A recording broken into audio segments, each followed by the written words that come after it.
There are marriages that break because of betrayal, and then there are marriages that almost break because of something as little as comparison. Not the loud one, not the insulting kind. No, the subtle one. In fact, it sounds like motivation, but slowly, very slowly, it begins to steal something. It steals your confidence, it steals your joy and your voice. And before you realize it, the person you love is no longer arguing with you, they are withdrawing. This is the story of Vivian and Richard, a couple that did not fall out of love. They simply forgot how to speak without measuring each other. Many months before then, Richard smiled at Vivian as she laughed over a joke she had made about the university cafeteria. You know, I've met a lot of girls, but your laugh is different, he said. Vivian felt her cheeks warm. Different good, you mean? She asked. Of course, he said. Different good. Most girls don't notice the little things around them, but you do. She smiled and tucked a strand of hair behind her ear. Well, I notice things that matter, I guess. He leaned a little closer. Exactly. And I like that about you. Months turned into a year and they got married. The compliments kept coming. At first, they were innocent, almost flattering. But one evening, while helping her arrange the living room, Richard said, You've done a nice job here. I love it. He nodded towards the sofa. Though my cousin's wife, she has a way with colors too. Maybe you could try something similar next time. Vivian froze for a moment. Then she laughed slightly. Oh, so I need lessons now? He chuckled. No, no, no, no, no. You're doing so well. I just noticed some things, that's all. At a friend's wedding, Richard pointed to a woman across the hall. See her dress, he said. Elegant, isn't it? You could pull something like that off too. Vivian forced a smile. I'll think about it, she said quietly, feeling a small pinch in her chest. Her friend Ifoma, who also came for the wedding, leaned back later and asked, Does he ever say anything without comparing? Vivian laughed, but her eyes betrayed her. He's just encouraging me, she said. And as the days passed, the subtle comparison kept slipping into their conversations. Vivian laughed, nodded, and tried to please him, but the quiet tension was beginning to settle in their home. It had been 3 years since their wedding. Vivian has tried to adjust to Richard's ways, convincing herself that his remarks were just playful, small, and meant to help. But lately, she could feel the weight in every word. One evening, they were sitting in the living room. Richard was scrolling through his phone. See this, he said, tapping a picture. This is my friend's wife at the office party last week. Beautiful, isn't it? Vivian glanced at the photo. Yes, she is. You know, you could try something like that with your hair too, he added casually. I think it will look nice on you. Vivian forced a small smile. Maybe. And so, the comparison began to feel normal. At first, she told herself it was harmless, but then it's almost every day. Clothes, hairstyles, even the way she cooked meals. The next morning, Richard walked into the kitchen, watching her prepare breakfast. The eggs are well done, he said, but Philip told me that his wife make it even spicy. I think you should try that method sometime. Vivian froze for a moment. Oh, okay, I will, she muttered. Later, she called her friend Ifoma. Ifoma, do you think I'm overreacting? She asked quietly. Ifoma sighed. Vivian, he's always comparing you. He's subtle, but he's there. I see it. You don't have to feel small in your own home. I just want him to be happy with me, Vivian whispered. And he will be, Ifoma said gently. But pride shouldn't feel like pressure every day. Meanwhile, Richard was unaware of the effect of his words. He kept on commenting about a colleague's cooking, a neighbor's new outfit, or a friend's hairstyle. It kept going on and on. One evening, he watched Vivian set up the table. You're learning, he said. Most wives wouldn't want to do all this even after cooking. They just place the food anyhow. Vivian smiled faintly. I'm glad you noticed, she said, but still, the comparison was still there. She stopped laughing at his jokes as freely as before. She began to second guess herself. She stopped picking outfits that she liked. She avoided trying new recipes, afraid they wouldn't measure up. One night, while preparing dinner, she heard Richard laughing at the video on his phone. When she came to the living room, he said, look at her. She has this kind of confidence that I like. You should try that sometime. Vivian dropped the spoon. Richard, she said, her voice barely above a whisper. He looked up. What? I'm just saying, nothing serious. Vivian said nothing more. She went to the bedroom, sat on the edge of the bed, and stared at the wall. For the first time, she wondered if she could ever be enough. And so, the slow-burn comparison continued. Each remark was a little more than the last, and Vivian, who had once laughed freely at life, began to shrink inside herself, trying to meet standards that seemed to grow higher every day. One quiet evening, Vivian sat in the room, folding laundry, while Richard scrolled through his phone. For weeks, the comparison had grown sharper, though he never thought of them as harmful. You know, he said casually, my colleague's wife baked a cake last week. Really fluffy, perfectly golden. Maybe you could try something like that for your next guest. Vivian didn't look up. She said softly. Richard frowned. What did you mean by hmm? It's fine, she replied as she continued folding the clothes. He set the phone down. Vivian, I'm just saying it could be fun, improve things. Vivian finally stood and faced him. Her eyes were calm but firm. Richard, do you even hear yourself? Every single day there's someone I'm being measured against. Richard blinked. I'm just trying to help you. Be better, don't you want that?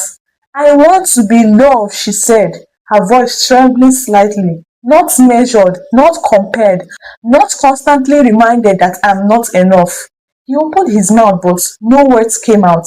For the first time, he realized that the jokes, the compliments, the comparison, they weren't harmless. They were building walls between them. Vivian took a deep breath. I can't do this anymore, Richard. I've tried to please you, to live up to your standard, but I can't keep shrinking to make you happy. And then she left the room. Richard sat on the bed, frozen. The reality hit him like a wave at first. But why is she angry? I only want the best for her. It was a Saturday morning and Vivian was at the market selecting vegetables for lunch. Yes, they had a fight, but they still need to eat. She bent down to select some tomatoes when she heard her name from behind. Good morning, Vivian, Auntie Ify waved from her shop. Good morning, Auntie, Vivian replied with a weak smile. You look tired though. Is everything okay at home? Vivian bit her lips. We are fine, Auntie. Auntie Ify didn't push. She knew when to leave things alone. But as Vivian walked away, she whispered to herself, this one is trying hard to be perfect. Meanwhile, back at home, Richard was scrolling through his phone, grinning at a photo of a celebrity. When Vivian returned, he didn't look up. You're back early, he said finally. Did you see the new dress our neighbor wore yesterday? It's very pretty, isn't it? Vivian paused, holding her shopping bag. Yes, it was nice, she said softly. You could try something like that sometime, he added casually. Vivian's hands tightened around the bag. She forced a smile. Maybe. Later that afternoon, she tried to focus on cooking. This stew is good, Richard said, leaning over the counter. But my colleague said his wife makes it even spicier. Maybe you should try that next time. Vivian froze. Okay, she said softly. Her friend Ifeoma called later, sensing the tension in her voice. Vivian, what's going on? You sound off, Ifeoma said gently. Vivian sighed. It's Richard. Every day is something else. Someone else he sees or admires. And I'm supposed to match it. I can't keep up. Ifeoma, I'm tired. Ifeoma paused. But Vivian, why is he always comparing you? I see it and it's not right. You should let him know. I want him to be proud of me, Vivian whispered. I want him to love me as I am. And he will, Ifoma said softly. But love shouldn't feel like a measurement every single day. Meanwhile, Richard noticed nothing. Later that evening, the house was quiet. Vivian stood in the kitchen, staring at the chopping board, her head shaking slightly as she sliced some tomatoes. Richard walked in, holding his phone again. Look at this, he said casually. My colleague's wife just redecorated her living room. Really impressive. Maybe we should try something like that too. Vivian froze while placing the knife down. Her voice was calm but firm. Richard, we need to talk. He frowned. Talk about what? I'm just saying, I think we could improve a few things around the house. I'm not talking about the house, she said. I'm talking about you. He laughed slightly. Me? What about me? Vivian stepped closer, her eyes steady now. Every day, every conversation, every little remark is always about someone else, someone you think I should be like. You compare me to other women constantly. I can't live like this anymore. Richard blinked. "Ah, I'm just trying to help you to be better." Vivian shook her head. No, you're not helping me. You're making me feel you're making me feel so small, invincible, like I'm never enough just as I am. I've tried, Richard. I've really, really tried to please you, to meet your standards, to change myself for you, but I can't keep shrinking to make you happy. He looked at her, suddenly realizing the weight of her words. Vivian, I didn't mean it like that. I just wanted you to be proud, to be the best version of yourself. I am proud of myself, she said softly, tears coming out from her eyes. But I can't live my life through your comparison. I can't keep bending myself into someone else's idea of better. There was a long silence. Richard felt something inside him shift, a quiet panic he couldn't name. He tried to reach for her hand, but she pulled away gently. I need some space, Richard, she said. I need to remember who I am without constantly being measured. I need to find myself again. Richard's chest tightened. Vivian, please, I didn't realize. I didn't know it was this bad. You should have, she said. Love isn't about measuring, it's about seeing someone as they are. And with that, she walked to the bedroom, packed a small bag, and sat by the window, looking out at the streets. The same streets they had walked together when they were young, happy and in love. Now it felt too small, too confining. Richard sank onto the sofa, staring at the space she had left behind. He had always thought she would adjust, that she would bend and mold herself to his comparisons. But now, for the first time, he realized that love cannot survive constant measurements. He whispered to himself, Vivian, I didn't mean to hurt you. I didn't know. But it was too late. She wanted to hear her own thoughts without being compared to, and then she left to her cousin's place across town. The next day, the house did not feel empty when Vivian left. It paused, like a conversation that had been interrupted mid-sentence. For 3 days, Richard moved around the house slowly. He didn't switch on the television. He didn't play music. He just thought.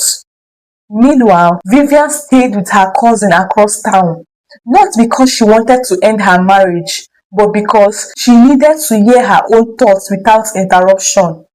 On the fourth evening, Richard called. This time she answered. Hello. Her voice was calm, not angry, just calm. Vivian, can we talk, please? There was a small pause. We are talking, she said. I mean, properly. Then there was another pause. Come tomorrow evening, she said finally. Okay, I will, he said and ended the call. The next day, when Richard arrived, he didn't come with long speeches. He didn't come defensive. Instead, he sat down and said something simple. I am sorry. Vivian looks at him. She was just listening. I thought I was motivating you, he continued. I didn't know I was slowly discouraging you. She nodded slightly. It didn't feel like motivation. I know that now, he said. Silence settled between them, but this time it wasn't heavy, it was thoughtful. You know what hurt the most? She asked quietly. He shook his head. It wasn't the comparison. It was that you never noticed how quiet I became. He swallowed hard. I was too busy trying to improve things. I didn't realize I was losing you. Vivian leaned back. I don't want a perfect husband, Richard. I just want to feel safe being myself. He nodded. You should have always felt that way with me. I'm sorry for not speaking up to tell you exactly how I felt, she said finally. He looked up quickly. I was tired of trying to compete with invisible women. I understand, Richard said. And I don't want us to start keeping malice or settling punishments or living in fear of the next mistake. He exhaled slowly. Neither do I. She studied his face. Can you actually change these habits? He didn't rush to answer. I don't know if I will get it perfect immediately, he said honestly, but I know I don't want to lose you over it, and I'm willing to learn. Vivian looked down at her hands. I miss my home, she admitted quietly. He almost smiled but stopped himself. And I miss you in it, he replied. There was silence. Then she asked, if I come back, can we promise something? Anything, he said quickly. No more measuring. Not you, not me, not us. If something is wrong, we talk about it directly, not through comparison. Yes, he nodded. And if I start shutting down instead of speaking up, you remind me there was no much drama, just two adults adjusting. When Vivian returned home 2 days later, nothing magical happened. The walls didn't glow, music didn't play, but something subtle shifted. That evening, she cooked. The stew was slightly salty. Richard tasted it. He paused. Old habits almost formed. Then he said jokingly, maybe we added a little too much salt. We? She looked at him and almost laughed. He said lightly, we'll balance it, don't worry. And just like that, something softened. Weeks later, they attended a wedding. A beautifully dressed woman walked past them. Vivian noticed. She also noticed that Richard saw the lady. Instead of the usual comparison, he leaned closer and whispered, you looked way beautiful in your outfit, my love. She smiled. Sometimes love doesn't end. It adjusts. It matures. It learns how to speak without wounding. And Vivian didn't give Richard a second chance because she was weak. She gave it because she saw willingness. And Richard didn't change overnight, but he became aware. And sometimes awareness is where real change begins because, in the end, marriage is not about finding someone better. It is about choosing the person you already have again and again with kindness. Thank you for watching this story. Kindly tell me your thoughts and lessons in the comment section. Do well to like and share with your loved ones. Bye.